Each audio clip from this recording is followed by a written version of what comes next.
Hello, madlang people. Tayo ay magluto ng ating ulam. Ito na po ang aking chicken. Kag chicken liver, ginmarinate ko na sa guys sa soy sauce, sa vinegar, sa garlic powder, sa onion powder.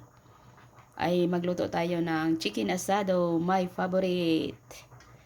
Ito po ang aking kamatis, ang aking bell pepper, at saka garlic guys, at saka patatas, at saka bay leaf. Let's go, magluto na tayo guys. Naglagay na ako ng mantika guys, painitin na lang natin. Iprito nating bahagya ang ating manok. Una ko muna guys ang ang aking patatas, iprito natin muna. Yan guys, dapat ganyan guys. So yan po, iprito muna natin ng bahagya ang ating ating manok. Masarap ang ating ulam guys, ay asadong manok guys. Yan ang aking paborito, siguro lahat tayo ay paborito yan ng mga Pilipino, ang asadong manok. Yan po, binbaliktad ko na sa kabila guys. Yan, ito na po yan guys. Yan, ito na siya guys. Sunod, ano naman natin ang ating atay. Yan, okay na yan po. Kunin natin guys. Yan, ito na guys. Idurog-durog natin ang ating chicken liver guys. Isunod natin ang ating onion. Hindi ko na siya ginugasan guys kasi may lasa yan ang ating lutuan guys. Diba? Ang sarap yan. Kasi diyan natin pinprito ang ating manok, ang ating chicken liver. May lasa na dyan. Sunod, ilagay natin ang ating garlic. Maraming garlic, masarap. Maraming onion, masarap guys. Nakaluto na ba kayo guys?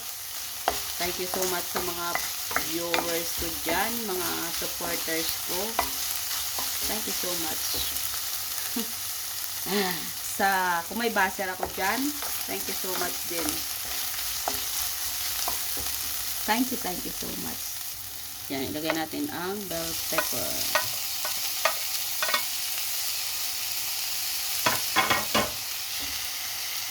Hindi ako guys, kusinera guys. Marunong magluto guys. Ito lang ang way ko sa pagluto guys. Lagay natin ang kamatis. Paste. I-ano natin guys para maluto. Masarap kasi kung malutong-luto ang ating ang ating tomato paste. Sunod, ibalik na natin ang manok. Ganyanin natin guys. Yan.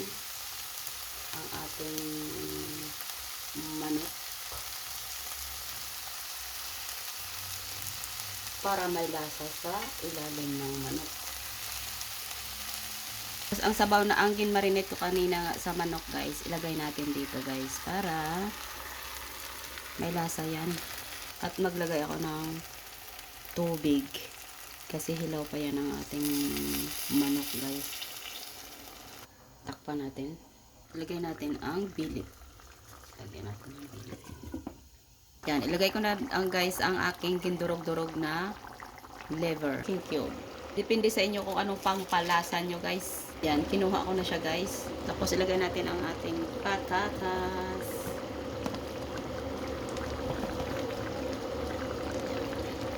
Lagyan natin ang black pepper. Ang bango. Asin. Konting asin lang guys. Tikman natin mamaya kung ano ang lasa. Yan na guys, tikman natin guys kung anong lasa guys ng ating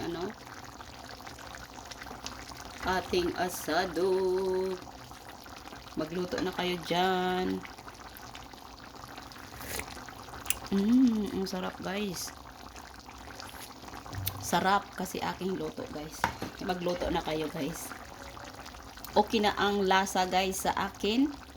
Hintayin ko na lang na ang sabaw. At yan ay luto na ang ating asadong manok. Tayo ay kakain na. Yan ay luto na po yan ng ating asadong manok guys. Ay tayo ay magkainan na guys.